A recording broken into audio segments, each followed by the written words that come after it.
Hey, little gay boys and girls and fag hags and straight boys who sneak and watch my videos and love me too, yes. Lord have mercy. Woo!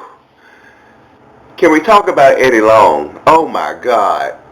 A couple weeks ago, Kim Burrell was in her pulpit. She had put down her bowl of neck bones and she got in her pulpit and she said that the homosexuals are going to start dropping like flies in the church in 2017. And bitch, whew, Kim Burrell got me all up in my feelings right now, bitch. When she was in that pulpit and getting up to read the news about Eddie Long, all I could see was the face of Kim Burrell standing over that pulpit like Miss Sealy looking at the gays like, y'all gonna die. Woo! I don't know where to start. Like, can we talk about Eddie Long? Okay, first, I'm going to say this.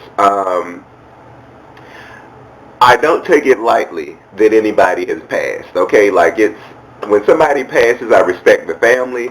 I respect their right to grieve, but at the same time, let's talk about it because there are a lot of people who are trying to act as if the way that he led his life could not have possibly impacted the way that he's died.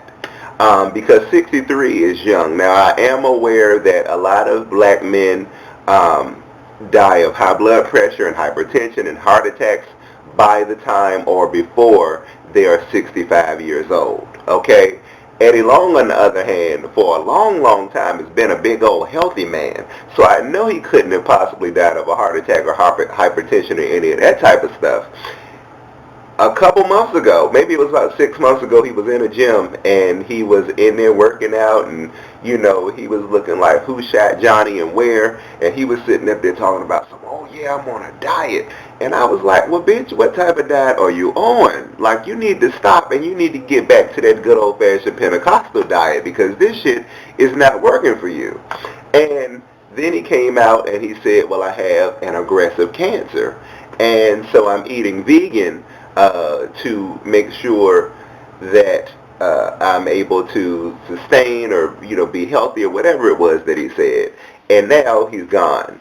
I'm not going to demonize HIV/AIDS because it's a very serious issue in our community, but at the same time, I just find it very interesting that, you know, all these pictures of him at white parties and at other parties where no women were in picture with him or in the background were popping up.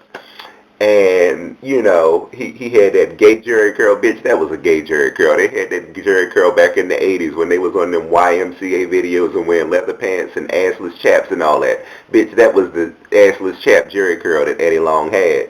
And he's popping up in all these pictures. And I'm like, this screams gay. But nobody's saying anything. Nobody's being realistic. And down there in Atlanta, where if you're a gay man, it's like Disney World. You can go, bitch, you can go to McDonald's and you can get your ass ate, you know, while you're waiting on your ice cream to come out. Because you know they got to kick that machine and wait for a few minutes before it start running. While you're waiting on your ice cream, you're getting your ass ate out. You know, so it's a playground. Eddie Long is down there. And when you have a man like that, somebody who possibly, I believe, even though he was married with a family, I believe that he was a gay man who was in denial. And this is something that the black church is going to have to deal with. And when you're in denial about your sexuality or you don't have a certain awareness or self-respect, you do crazy things. And one of those things is not wearing condoms. He could have easily contracted a very serious strain of HIV, you know, and it could have taken him out of here. And I'm just being real because people are acting like, you know, they don't want to talk about it. We all know what it was. And you had somebody like this who was running around with them young boys and, you know, and he really, some of them profited, okay? You know, so for whatever reason, a couple of them probably came forward because, you know, they saw that they could, you know, profit even more by coming out speaking up against him, you know, but there were, so they wanted to get paid twice, basically is what I'm saying. Then you had these other boys who, you know, he did prey on. And that impacted them and that affected them. And we cannot sit here and act like he didn't do it because he did. And it happens in churches every single day. And who knows who else he touched.